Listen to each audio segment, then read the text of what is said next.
tempo abençoado, pastor Marcelo.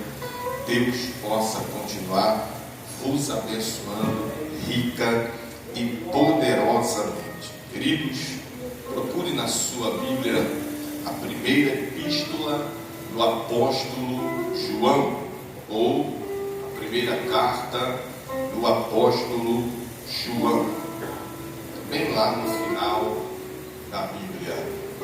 Faço parte da Assembleia de Deus, Ministério Vivendo o Novo Tempo, conhecida também como VNT.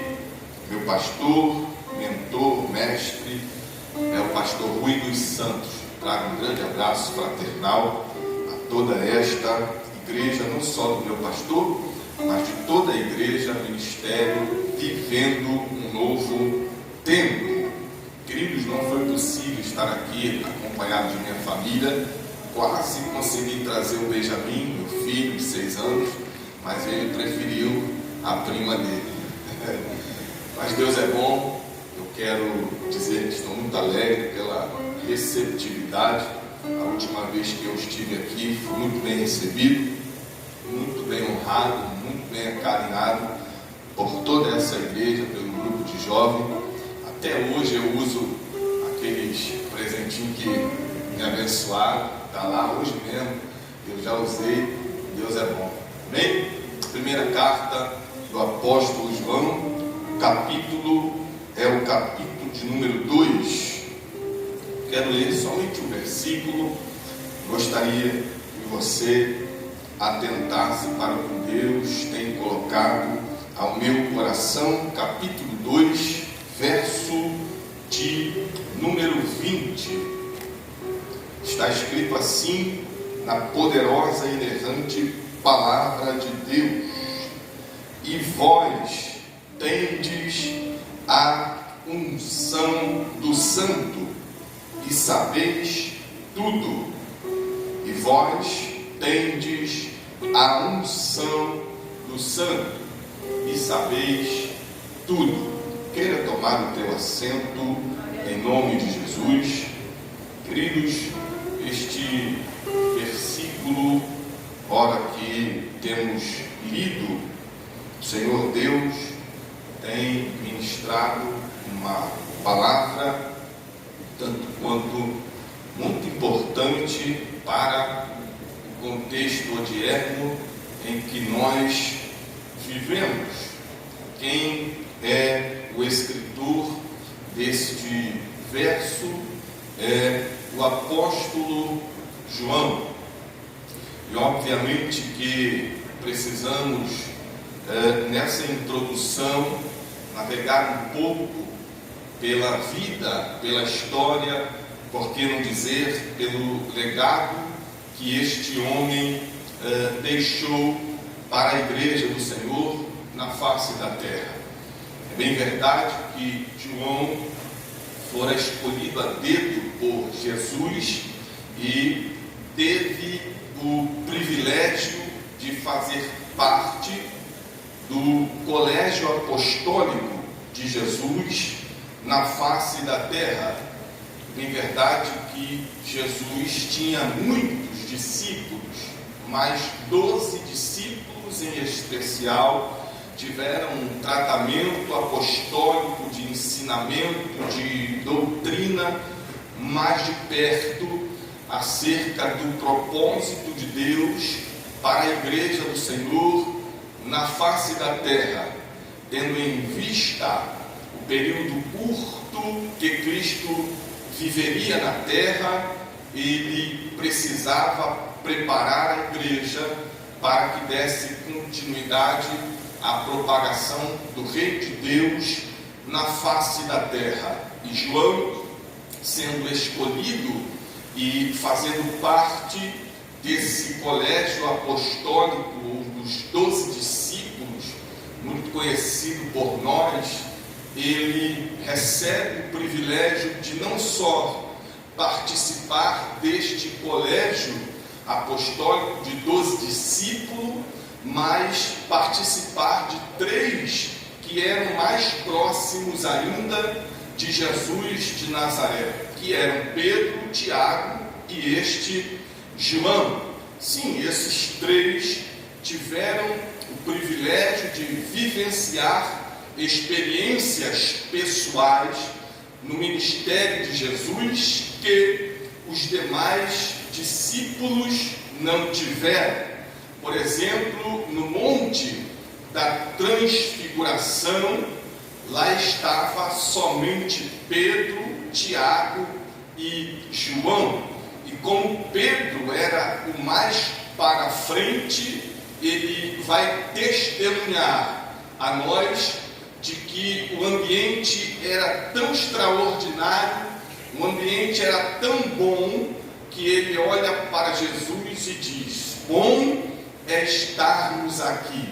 Sim, João não só participou desses três homens mais próximos de Jesus, como foi o único que teve o privilégio de reclinar a cabeça no colo de Jesus ou no seio de Jesus. Sim, aqui, João foi o único que teve esta intimidade, esta proximidade de Jesus, ao passo que, por ser tão próximo, teve o privilégio de reclinar sobre o colo de Jesus. Não há melhor lugar do que o colo do nosso Mestre para nós descansarmos. Talvez você, quem sabe, tenha até o aconchego da tua casa, uma cama extraordinária com ar-condicionado no quarto,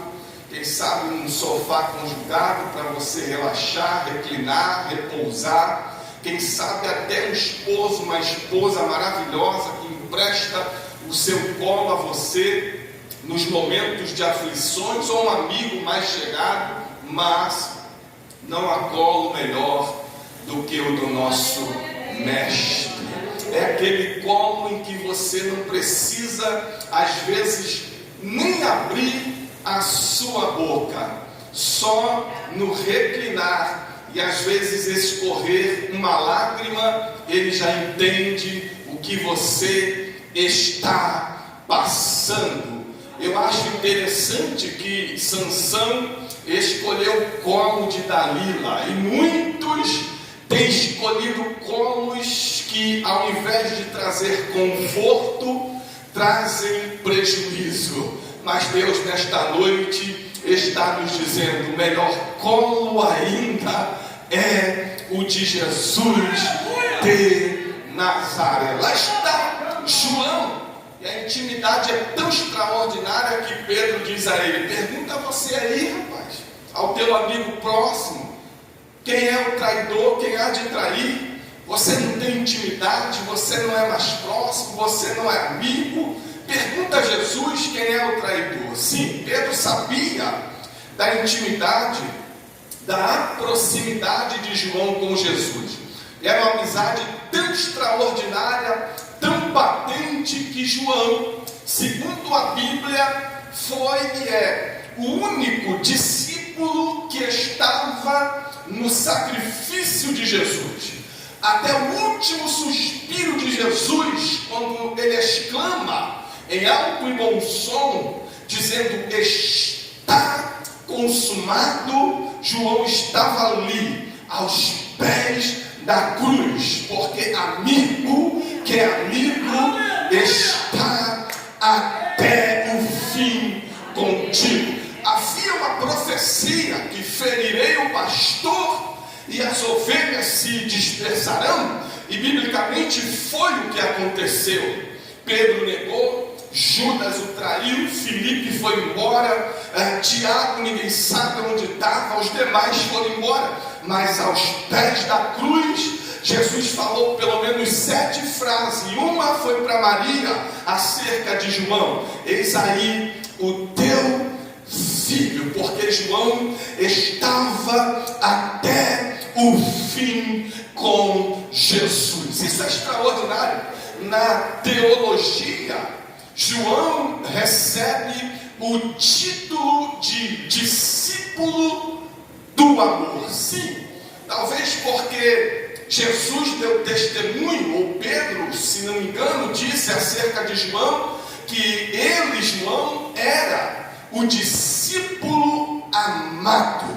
Então, na teologia, atribui-se a João esse termo de discípulo, de apóstolo do amor. Sim, para um homem que teve o privilégio de reclinar a cabeça no colo de Cristo, para um homem que teve o privilégio de andar com Cristo, aonde muitos homens não foram, e de ir com Cristo até o final de sua trajetória, que outro título nós não daríamos a ele, senão título de apóstolo do amor. Sim, ele mesmo testemunha, pois que escreveu 5 livros da Bíblia, a saber, o Evangelho de Jesus Cristo, segundo escreveu São João, as 3 epístolas de João e também a carta da revelação do Apocalipse, onde ele testemunha que ele foi lançado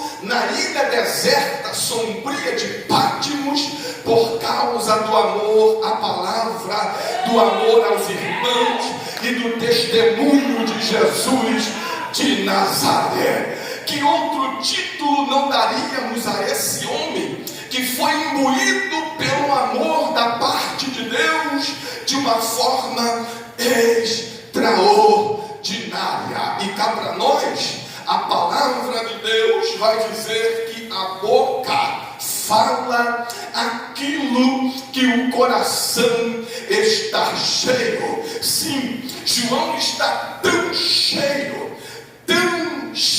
do amor de Deus, que é impossível guardar para si este amor. E quando você abre a sua Bíblia na epístola ou nas epístolas de João, você vai ver o tratamento de João à igreja, ao ponto que ele escreve à igreja dizendo filhinhos, chamando a igreja tão carinhosamente de filhinhos, porque o que paira no seu coração não é a ambição, não é o desejo ardente de sobressair pelos irmãos ou sobre os irmãos, mas é de externar à igreja aquilo que ele recebeu da parte de Deus, que foi uma graça tão extraordinária para falar de amor, para falar de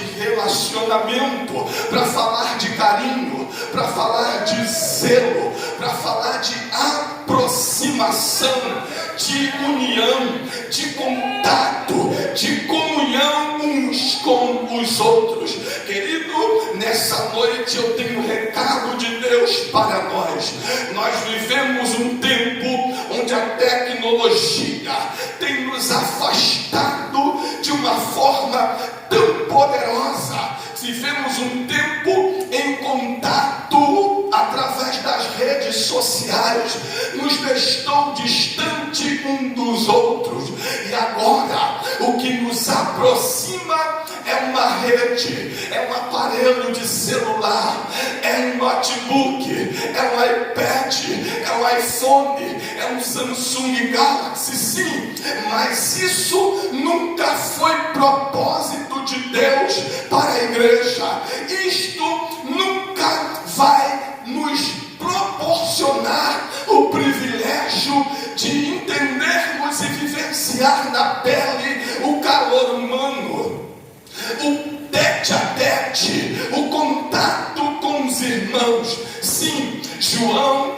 teve o privilégio de nos discorrer acerca disso. E quando eu li, vós tendes a unção do Santo, o Espírito me fez entender que isso aqui, João está nos revelando algo extraordinário ao coração da igreja.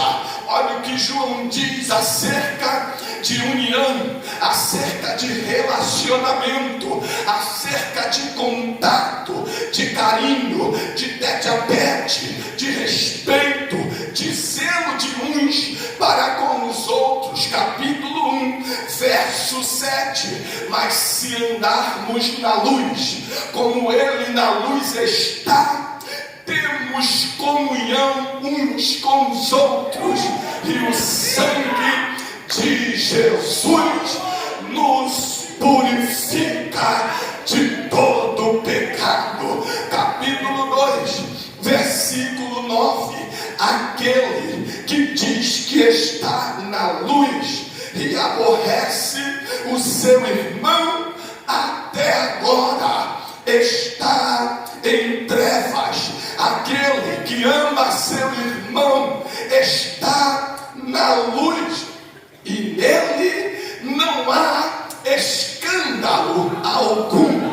João tem propriedade para falar de amor, porque o que paira dentro dele não é um ego como o ego de Satanás, que queria o primado, queria a primazia, queria o eu acima de tudo. Não, João, acima de se expor como alguém superior ao próximo, ele está preocupado com a união da igreja, ele está preocupado com a união das famílias, ele está preocupado com os relacionamentos, ele está preocupado com a comunhão da igreja. Queridos, preste atenção que João não para por aí. Ele escreve no capítulo 3, verso de número 11: porque esta é a mensagem que ouviste desde o princípio, que nos amemos uns aos outros. Olha, que nos amemos uns aos outros. Ele continua: não como Caim, que era do maligno e matou seu irmão. E por que causa o matou? Porque as suas obras eram más e as de seu irmão eram justas. Verso 15: qualquer que aborrece a seu irmão é homicida, e vós sabeis que nenhum homicida tem permanecente nele a vida eterna. Conhecemos o amor nisto, que ele deu a sua vida por nós, e nós devemos dar a vida pelos nossos irmãos. Meus filhinhos, não amemos só de palavras, mas amemos por obra e em verdade. O que pesa mais para Deus não é você dizer eu te amo através de uma rede social, mas é num domingo como esse, você abraçar seu irmão e dizer a ele: você não me deve nada e eu não devo nada para você. Estamos em comunhão, vamos nos abraçar, porque se estamos aqui é porque queremos ir morar no céu de glória. Uma revelação nesse texto.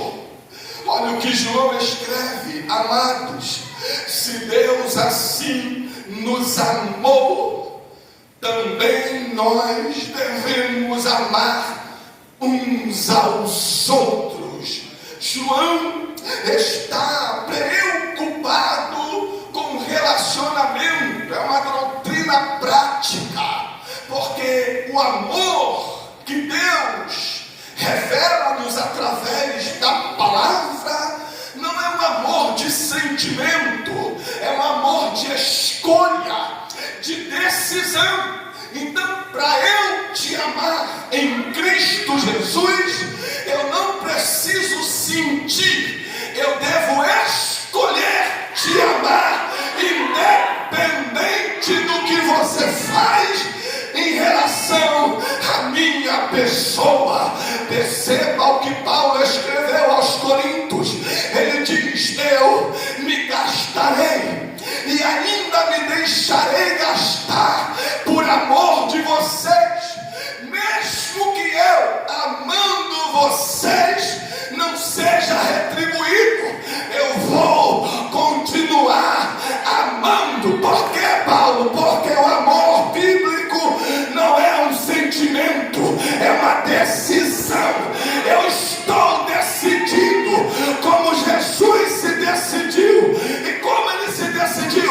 Aos pés da cruz, ele olhou para quem o crucificava, para quem o cuspiu, para quem o transpassou, e ele disse: Pai, perdoa, porque eles não sabem o que estão fazendo.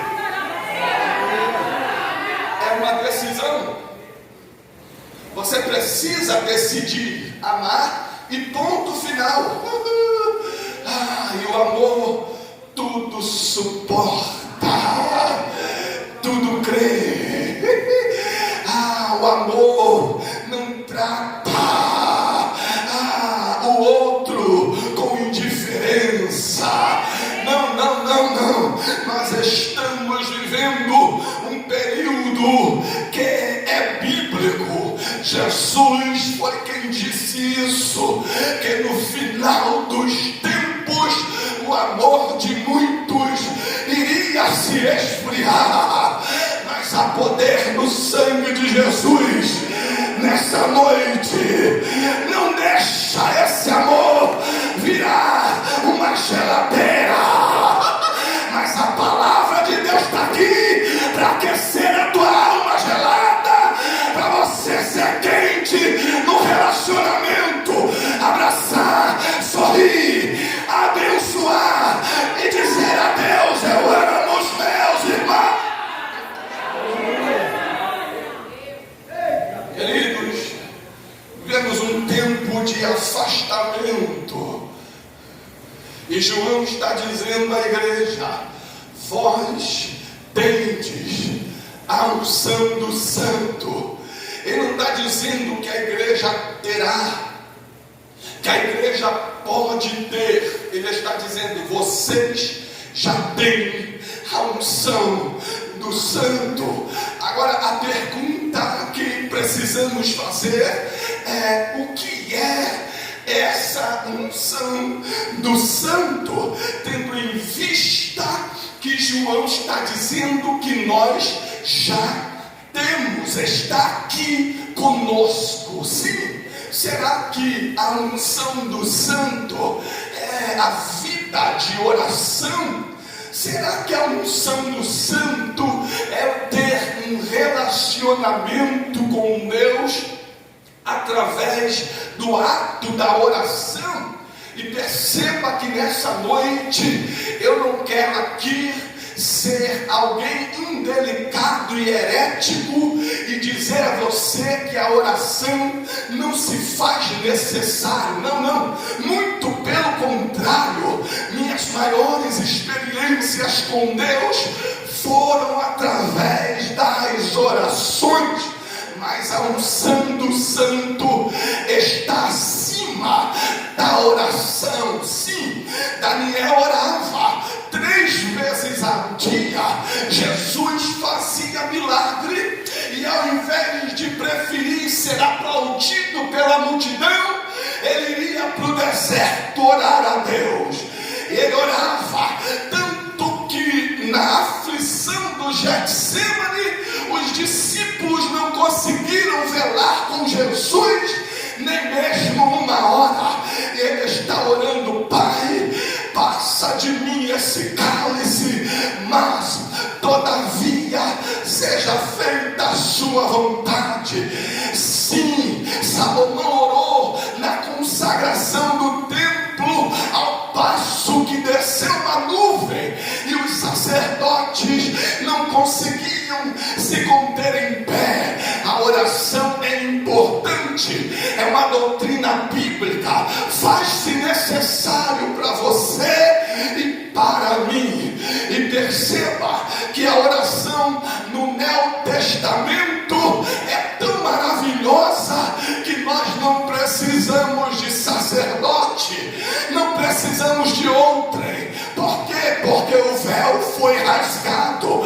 Qualquer um que entrar no seu quarto e orar a Deus em secreto, Deus em secreto vai ouvir. Mas a unção do santo está acima da oração. Então o que seria essa unção? Será que seria uma vida de leitura da palavra? Eu ler a palavra todos os dias, ou 20 capítulos por dia? Quem dera nós tivéssemos essa prática. Eu não quero aqui também dizer que a leitura da Bíblia é algo ineficaz à igreja, muito pelo contrário. Faz-se-no necessário ler a Bíblia constantemente. Foi João que escreveu em Apocalipse: bem-aventurado é aquele que lê as palavras da profecia desse livro. Então só o fato de eu ler, eu já sou feliz. Perceba que a Bíblia está dizendo que não se faz necessário entender, mas só o fato de ler, independente se é Gênesis, Êxodo, Número, Levítico, Deuteronômio, Isaías, Jeremias, Ezequiel, Salmos, Jó, Cantares, Eclesiastes, Provérbios, se eu estou lendo a palavra de Deus, eu sou um bem-aventurado em Cristo Jesus. Mas a unção do santo está acima da leitura da palavra de Deus. Então o que seria a unção do santo? Será que é eu ter uma vida de jejum a Deus? Que coisa extraordinária, não? Por quê? Porque Moisés jejuou não só 40 dias, mas quebrando a tábua, Deus diz: lavra outras, sobe, jejua mais 40, 80 dias, jejuando a Deus. E olha que extraordinário, o contato com Deus foi tão profundo, que quando ele desce do monte, ele precisa botar um véu no rosto. Por quê? Porque o seu rosto brilhava como luz, ao passo que Israel não podia olhar para Moisés. Por quê? Porque o jejum é para queimar os desejos da carne.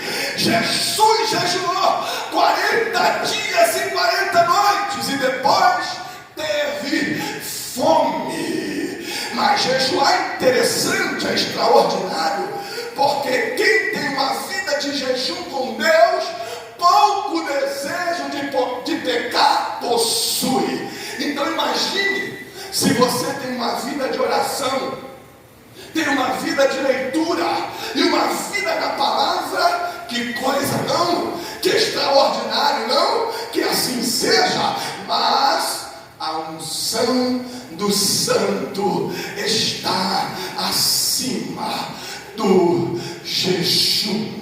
Então será que a unção do santo seria eu participar de uma vigília todo final de semana, 12 horas, de madrugada fora, consagrando, louvando, bendizendo a Deus pela madrugada? Eu não quero aqui dizer que a vigília não tem a sua eficácia, muito pelo contrário, participarei de muitas vigílias, mas a unção do santo está acima de uma vigília. Então o que seria a unção do santo? Será que seria uma vida de subir a colina, subir o monte? Sim, subir o monte.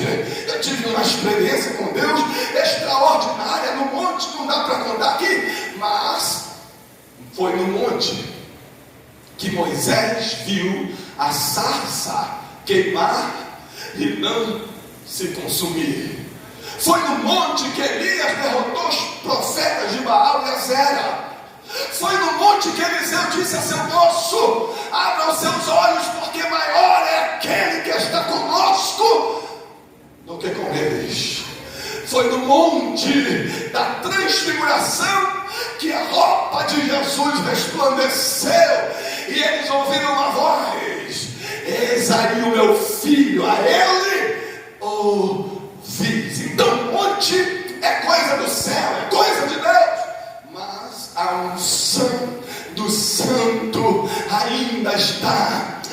cima do monte. Então, o que seria a unção do santo? Já que você está curioso nessa noite, já que eu despertei em você esse desejo de saber o que é esta unção que está na igreja, sim, lá vai. A unção do santo está nos Salmos de número 133, quando o salmista escreveu dizendo: ó, quão bom e quão suave é que os irmãos vivam em oração, não, em jejum, não, em leitura, não, mas que os irmãos vivam em união, em união.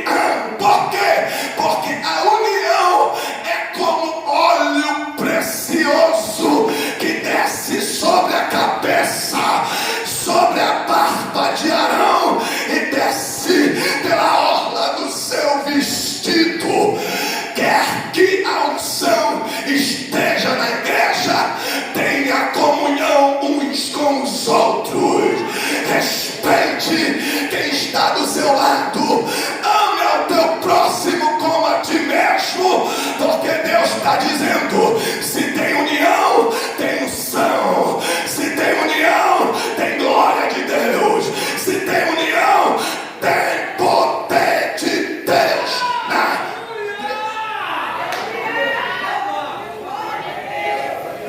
porque o que adianta eu ter uma vida de oração, mas não dar a paz do Senhor ao meu irmão? O que adianta eu ter uma vida de leitura na palavra, mas não respeitar o meu irmão na sua oportunidade? O que adianta eu ter uma vida de jejum a Deus, mas não respeitar a liderança da minha igreja? A união está na frente de todas as coisas. Você pode orar, deve jejuar, mas principalmente Jesus disse que dois são os mandamentos da nova aliança. O primeiro: amarás a Deus sobre todas as coisas, de toda a tua força, de todo o teu entendimento e de toda a tua alma. E o segundo, semelhante a esse: amai ao próximo como a ti mesmo. Se fizermos isso, cumprimos toda a lei. Que coisa linda! Tem gente que quer unção, mas não quer andar de mãos dadas com os irmãos. Ei, querido, não é tempo de afastar-se, não é tempo de desunir-se, não é tempo de rachar-se, é tempo de unirmos as nossas forças nesse tempo sombrio que a igreja está vivendo.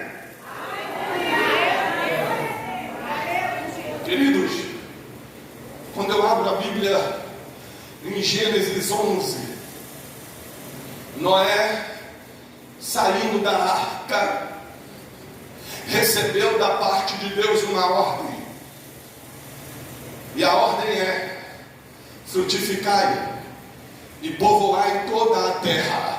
Esta era a ordem de Deus para Noé.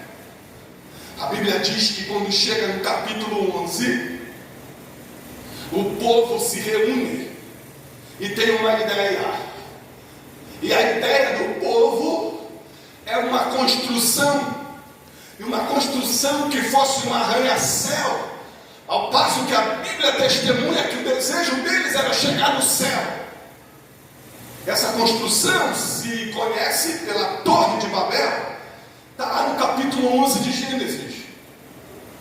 E Deus dá testemunho desta construção, onde uns viram para os outros e dizem: peguemos tijolos, façamos betume e vamos levantar uma torre que toque aos céus. Ao passo que quando a obra começa, pastor, a construção vai tomando forma e crescendo, até que Deus precisou descer na terra quando Deus desceu na terra, Deus testemunha dizendo que quando olha para a construção, e quando olha para o sentimento no coração daquele povo, Deus diz: ei, vejo que eles estão num só propósito, num só pensamento, numa só direção, e isto é o que eles começam a fazer. E agora Deus disse: não haverá restrição para tudo o que eles estão fazendo. Isso é de chocar o nosso coração, porque Deus está dizendo que não tinha impedimento para aquele povo, não há restrição. Ou seja, não tem impedimento. Por quê? Porque o coração do povo é um só. A intenção do povo era uma só. A linguagem do povo era uma só. Ao passo que Deus precisou intervir. E como Deus interveio? Como Deus agiu? Simples. Deus desceu e confundiu as línguas do povo. E agora o povo que falava uma só língua fala várias. E se fala várias línguas, não tem senso comum, não tem comum acordo, não tem direção. E por que Deus criou o plano? Porque o plano estava fora do propósito de Deus. O propósito de Deus é povoar a terra, mas eles querem agrupar-se em um só lugar. E Deus, eu preciso parar essa obra que não está no meu propósito. E como Deus para? Confunde as línguas. Porque se o pastor fala português e eu falo japonês, não há entendimento. Se o pastor fala holandês e eu falo inglês, não tem como ter entendimento. Já viu aquelas pregações que precisa-se de intérprete? Alguém falando inglês e alguém traduzido para português, porque senão nós não entendemos. E Deus está dizendo: aquela obra está tendo sucesso porque a língua é uma só. Desçamos e confundamos as línguas. Olha que extraordinário.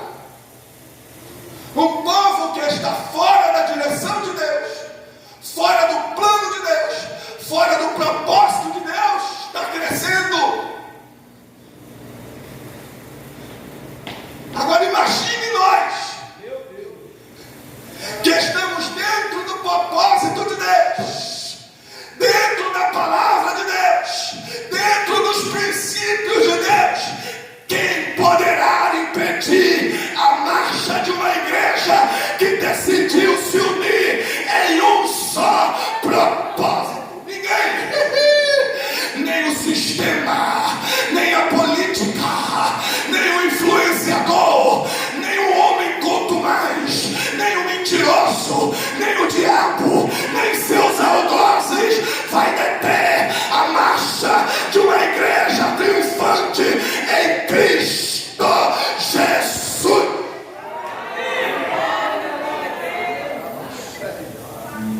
Queridos, atente, que se Deus confundiu a língua na Torre de Babel e teve sucesso,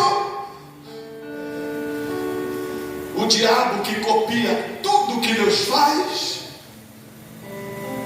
entendeu que se ele chegar aqui e confundir as nossas línguas, ele terá sucesso e êxodo.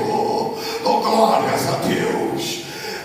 Eu carrego uma responsabilidade muito grande nessa noite. Há um peso nas minhas costas muito grande, porque é culto da família.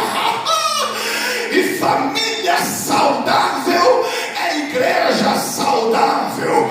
Mas família família rachada é igreja rachada. Família que fala uma língua só é igreja que fala uma língua só.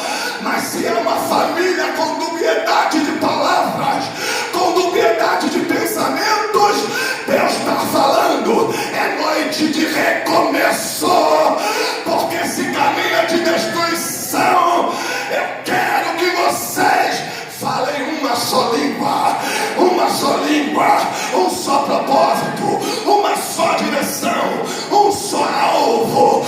Deus está dizendo a nós: eu não deixarei o diabo confundir as vossas línguas. Que coisa extraordinária! Dardo inflamado estão sendo cortados, palavras negativas estão sendo desfeitas pelo poder da palavra de Deus, porque o propósito de Deus para a igreja não é duas línguas, é uma só língua.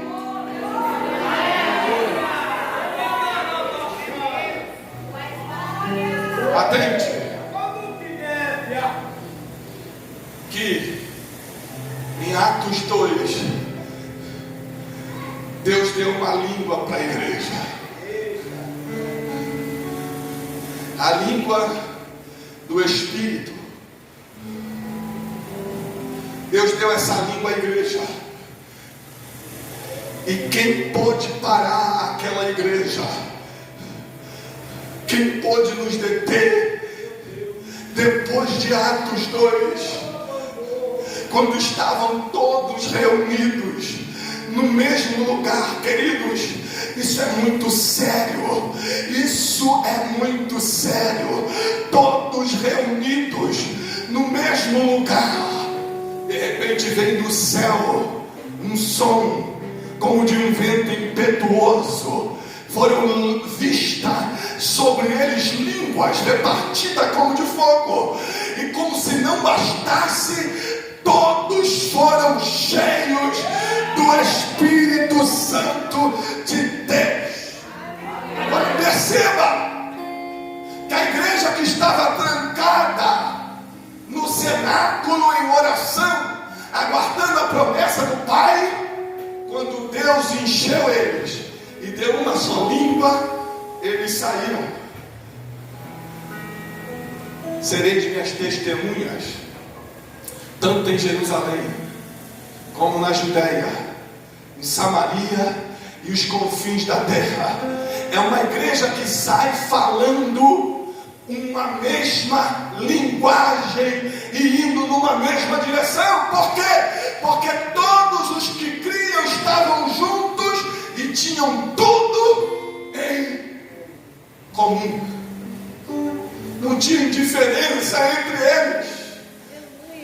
Eles chegaram ao ponto de vender suas propriedades e depositar aos pés dos apóstolos. Para quê? Para que ninguém tivesse necessidade. Ao passo que no primeiro discurso de Pedro, 3.000 almas se renderam aos pés de Jesus. E mais à frente 5.000. Porque era uma igreja imbuída de união. Era uma igreja fervorosa em comunhão uns com os outros. Partiam o pão em casa, comiam com sigileza de coração, davam louvores a Deus, porque o ambiente era um ambiente de unidade. Vós tendes a unção do Santo. Sabe o que preserva a unção? É essa comunhão, é esse zelo, é essa união que preserva a unção. O salmista disse: é como óleo precioso. Queridos, cá para nós. Quem aqui tem aliança de casado? Olha aqui. Isso aqui para você é o que? Preciosidade. Não só pelo valor monetário. Você deixa em qualquer lugar. Você trata ela de qualquer jeito, qualquer modo. Você empresta ele para o seu amigo usar. Você vai pegar ela e dar de presente, de mão beijada, a alguém que está assaltando o ambiente. Não! Você vai preservar porque é precioso. O que preserva a unção da igreja é a união que ela tem uns com os outros. Que a sua casa não seja um campo de futebol, oh glórias, e de um lado está o Vasco da Gama e o outro clube de regatas do Flamengo. Aí a guerra é declarada, desculpe, o pau quebra, é soco para todo lado. Não. A tua família é do mesmo time, do time em que Deus é o capitão em Cristo Jesus. E se estamos nele, não tem empate, não tem derrota. Ele disse: em Cristo Jesus somos mais do que vencedores.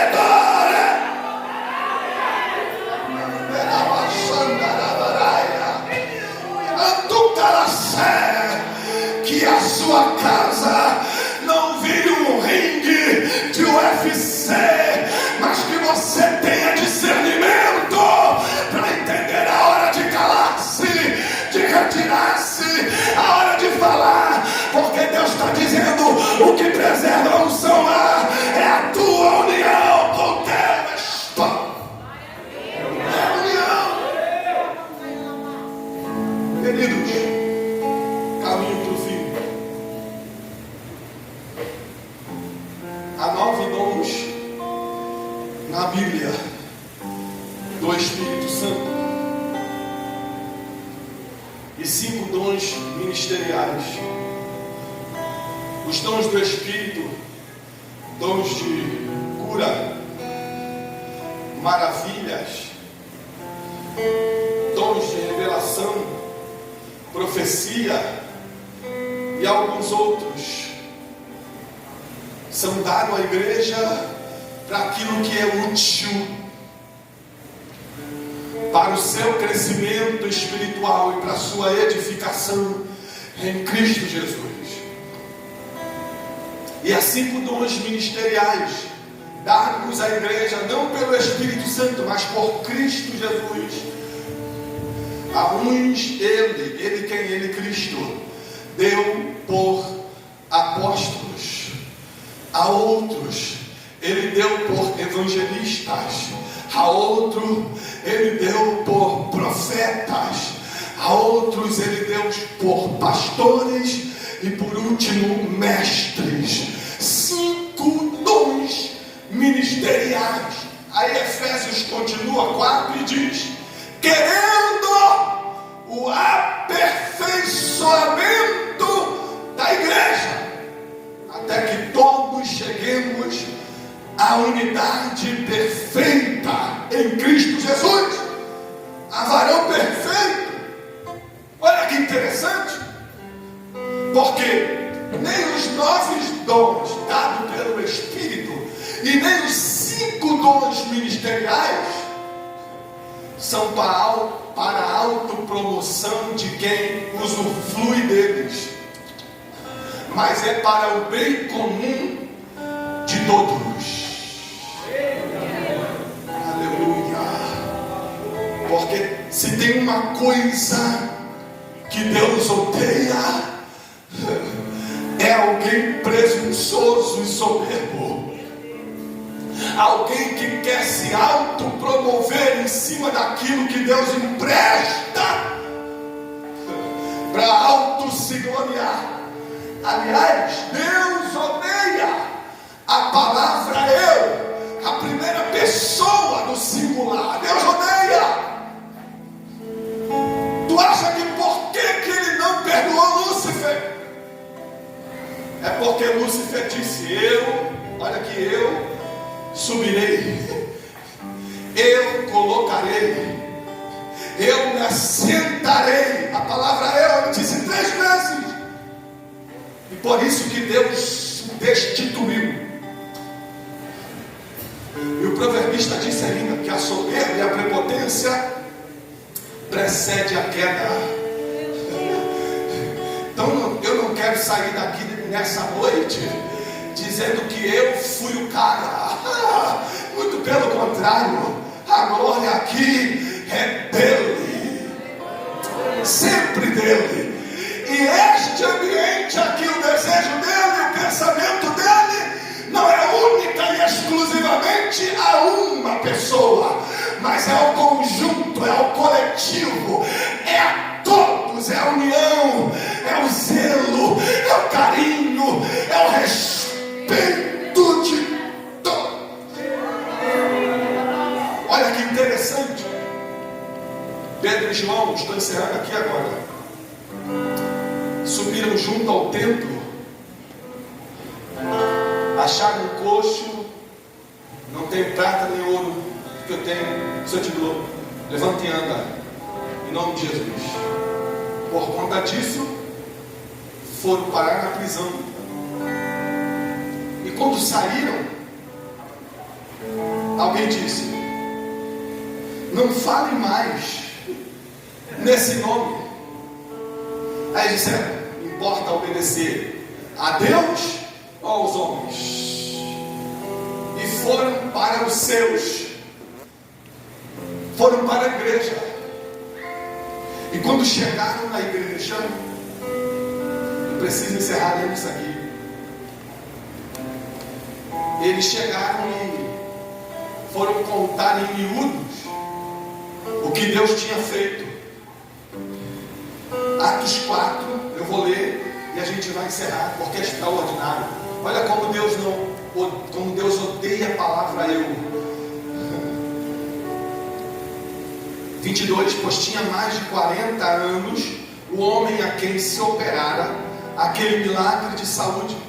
E solto eles foram para os seus e contaram tudo o que lhes disseram os principais dos sacerdotes e os anciões. E ouvindo eles isto, unânimes, levantaram a voz a Deus e disseram: Senhor, Tu és o que fizestes o céu e a terra e o mar e tudo o que neles há, que disseste pela boca de Davi teu servo. Porque bramaram as gentes e os povos pensaram coisas vãs. Levantaram-se os reis da terra e os príncipes se ajuntaram a uma contra o Senhor e contra o seu ungido, porque verdadeiramente contra o teu santo Filho Jesus, que tu ungistes, se ajuntaram não só Herodes, mas Pôncio Pilatos, com os gentios e os povos de Israel, para fazerem tudo que a tua mão e o teu conselho tinha anteriormente determinado que se havia de fazer. Agora, pois, ó Senhor, olha para as suas ameaças e concede aos teus servos que falem com toda ousadia a tua palavra, enquanto estende as tuas mãos para curar, e para que se façam sinais e prodígios pelo nome do teu santo Filho Jesus. E tendo orado, moveu-se o lugar em que estavam reunidos, e todos foram cheios do Espírito Santo e anunciavam com ousadia a palavra de Deus. Olha que extraordinário, olha que extraordinário. E tendo orado, moveu-se o lugar, e todos foram cheios do Espírito Santo de Deus. Não tem aquela oração de Elias no Monte Carmelo? Depois você lê em casa e vê se lá você encontra a palavra eu. Senhor Deus, mostra a esse teu povo que tu és o Deus de Israel, e concede a teu servo, não a ele, na palavra eu, no singular, não, porque Deus odeia esta palavra, eu, não é eu, é nós, é a gente, é todos, não é um. E tendo orado, moveu-se o lugar. O que moveu, senão a unção que os renovou, que os deu a graça de serem cheios do Espírito. Oh, quão bom e quão suave é que os irmãos vivam em união. É como óleo precioso que desce. Tem que descer, e para descer tem que ter união. Não adianta eu querer chegar aqui e querer fazer tudo sozinho, não. Eu preciso dar as mãos a vocês. Eu preciso que enquanto eu esteja aqui, você esteja intercedendo e vice-versa. Uma vez eu li uma frase que me impactou, que dizia: nenhum de nós é tão bom quanto todos nós juntos. Será que foi por causa disso que o profeta disse: um ao outro ajudou, e ao seu companheiro disse: esforça-te? Será que foi por causa disso que o profeta disse: é melhor ser dois, porque se forem dois tem boa paga? Por quê? Porque se um cair, o outro estende a mão e se levanta. E tem mais o cordão de 3 dobras, é mais difícil de rebentar. Foi Jesus quem disse isso, que um reino rachado, dividido, desunido, nunca vai prosperar. Mas nessa noite, não é noite de racharmos, não é noite de dividirmos, não é noite de desunirmos, é noite de união em Cristo, é noite de comunhão em Cristo, é noite de amor em Cristo Jesus. Quem não deseja a nossa desunião, senão adversário de nossas almas? Queridos, leve isso para a sua vida. Não seja o causador de desuniões, de discórdias. Ei, não. Seja apaziguador, pacificador. Quando Abraão viu que não dava mais, falou ao seu sobrinho: ei, escolhe. Se tu for para lá, eu vou para cá. Mas a união continua, o respeito continua, o amor continua. Tanto que quando Ló foi levado cativo, Abraão pegou 318 e foi lá: eu vou ajudar Ló, porque uma coisa não tem nada a ver com outra. Filhinhos, amemo-nos uns aos outros, porque o amor é de Deus. O amor é de Deus, é desejo de Deus para você e para mim. Você pode levantar a sua mão, aplaudir a Ele nessa noite.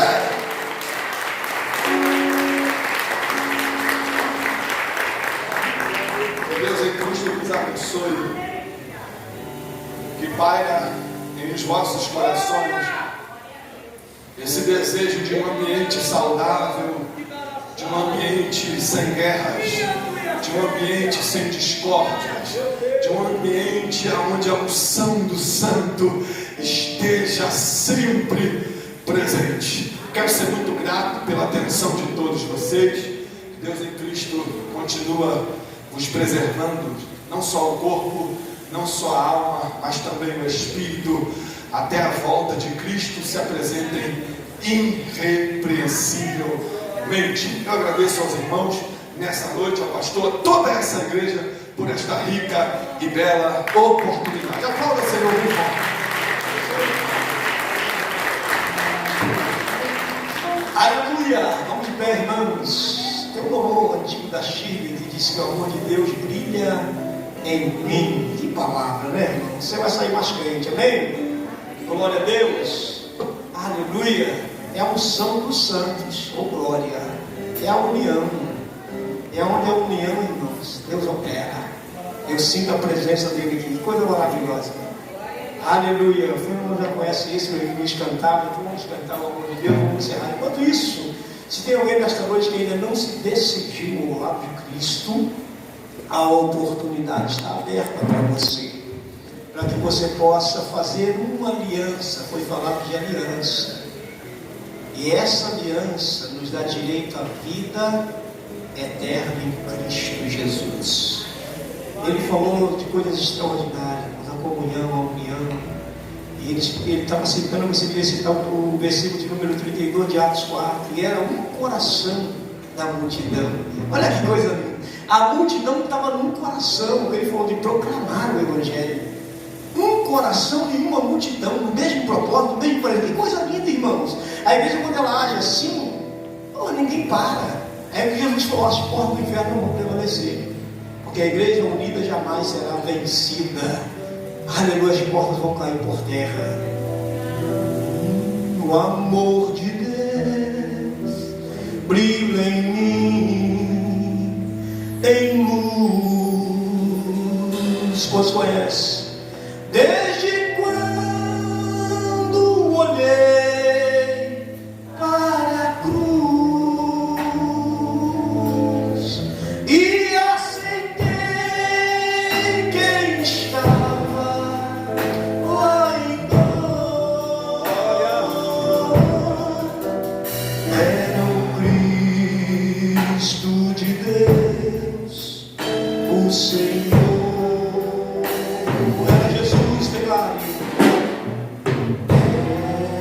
Era Jesus, o sofredor. Seu sangue caía.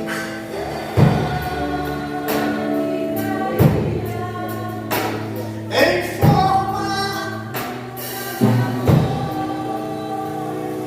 em agonia, por mim muito sofria.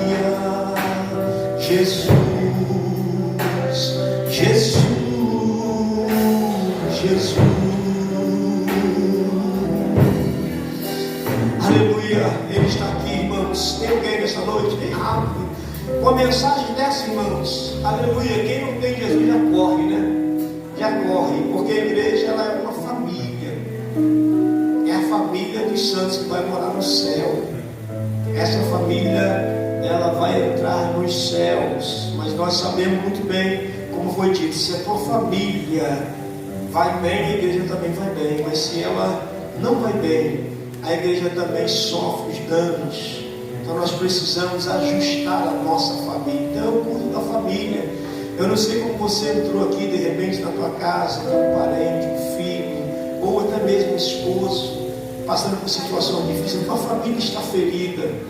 Quando a família está ferida, a igreja também sente as dores. E nós vamos levantar um clamor aqui pelas famílias, amém, irmão? Então você vai dar a mão do teu irmão aí. Nós temos um lema desde o início do nosso ministério, há 15 anos atrás, lá na Figueira, quando nós começamos, de mãos dadas, a fraca, de mãos dadas, aleluia. Então quando nós estamos de mãos dadas, unidos, querido, não há tempo, não há motivo nem espaço para você tirar pedras. Precisamos estar unidos.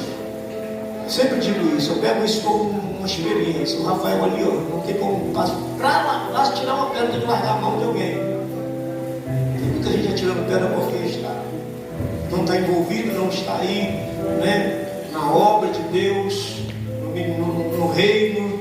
Nós precisamos estar aí, comprometidos com a obra. Então essa oração vai para a tua família, vai para a minha família, para as nossas famílias representadas neste lugar. E você vai orar, porque, pastor, minha família está bem, minha casa está bem, mas há alguém precisando.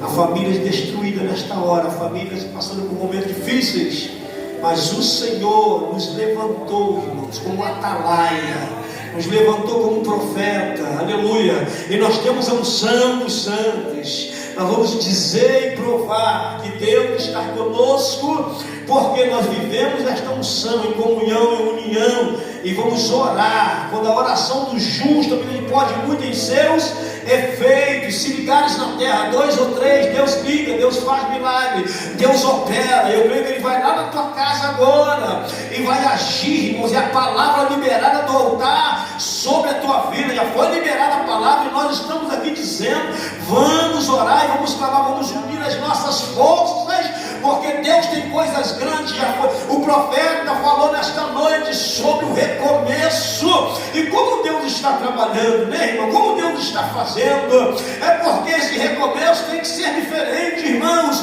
Nós precisamos andar juntos, lado a lado, amando uns aos outros, querendo o bem de nosso irmão. Nós precisamos torcer pelo milagre, pela vitória do nosso irmão. Nós precisamos, irmãos, nós dependemos disto para entrarmos nos céus. Não é simplesmente ler e orar, mas é simplesmente também necessário andarmos unidos. Hora de orar, hora de orar, hora de cantar, de adorar, de evangelizar. Todos unidos no mesmo parecer, no mesmo propósito, que assim Deus fará coisas grandes e maravilhosas. Vamos orar. Traga a tua memória agora aquela família, a tua família, as famílias que você conhece. Tem alguém precisando da tua oração.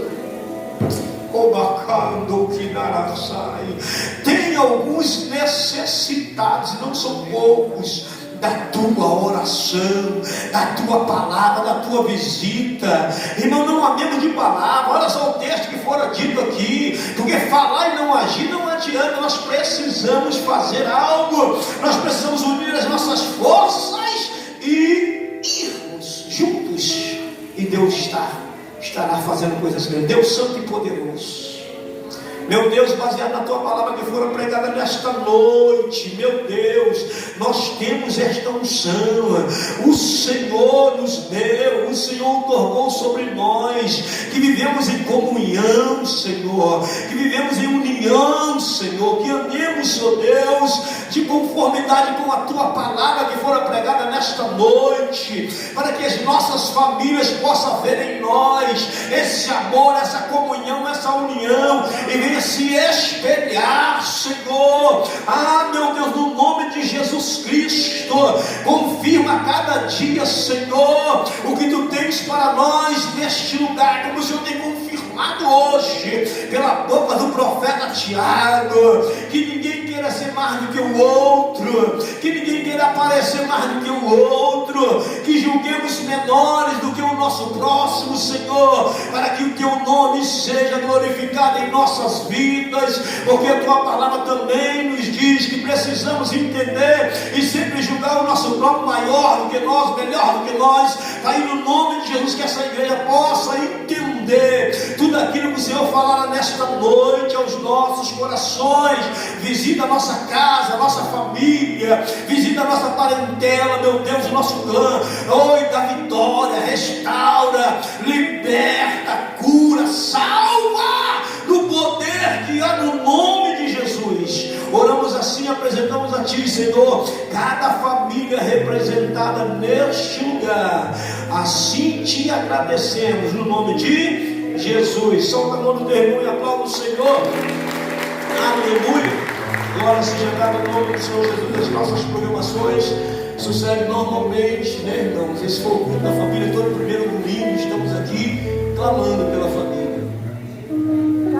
A irmã Helena chegou depois, né? A raiz, desde o início do nosso ministério lá na Figueira. Muito obrigado pela tua presença. Olha, eu estou com mão, né? Que coisa linda. Vocês estão aí, graças a Deus, que Deus abençoe vocês e sua família. Querido, terça-feira, consagração às 8, né? Quinta-feira, nós temos o culto do sobrenatural. E Deus tem feito coisas sobrenaturais. Traga mais um, para que Deus venha realizar o sobrenatural. É feriado, é feriadão, então traga um povo para adorar a Deus e receber da parte de Deus. Pela pessoa, evangelista Tiago, palavra do céu para a terra, nós recebemos essa palavra maravilhosa. Não sei o que você recebeu, diz assim: eu fui abençoado. Glória a Deus.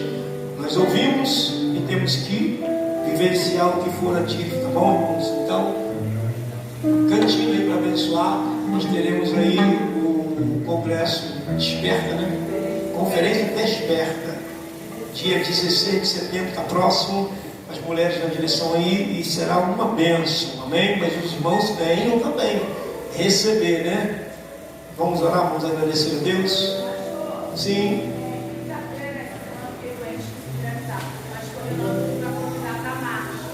Ah, sim. Acabou a marcha para Jesus que vai ter aí, o pastor Renan vai crescer, ele sempre nos convida. Então, os irmãos que não tiverem outro compromisso, e o reino é unido, né? Ele fala isso. Importante, irmãos, é você estar no reino e saber, né? Saber que Deus é que nos guia. Bom, vamos fazer a obra enquanto é dia que a noite vem. Diz assim: eu fui abençoado mais uma vez. Levante a tua mão levantada é sinal de vitória. Então, creia nisso, toma posse. Vamos agradecer ao Senhor, ao Rei, que nos abençoou com a palavra maravilhosa. Eu estou alimentado a minha alma. Aleluia. Precisando, eu prezo pela comunhão. Aleluia. Porque a comunhão, irmãos, é coisa linda e maravilhosa.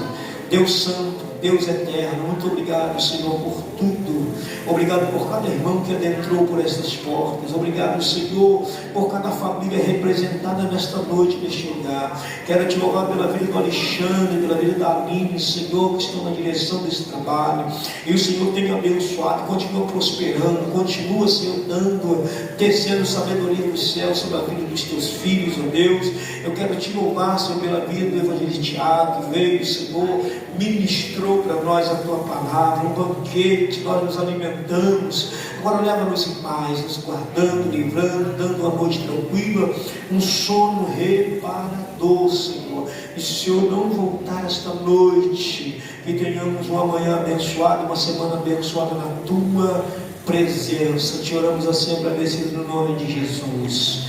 Posição de receber que a graça do nosso Senhor e Salvador Jesus Cristo, o amor de Deus, o Pai, e as doces consolações do Espírito Santo estejam com todos. Todos digam amém. E a vitória é nossa. 2023. Aplauda o Senhor.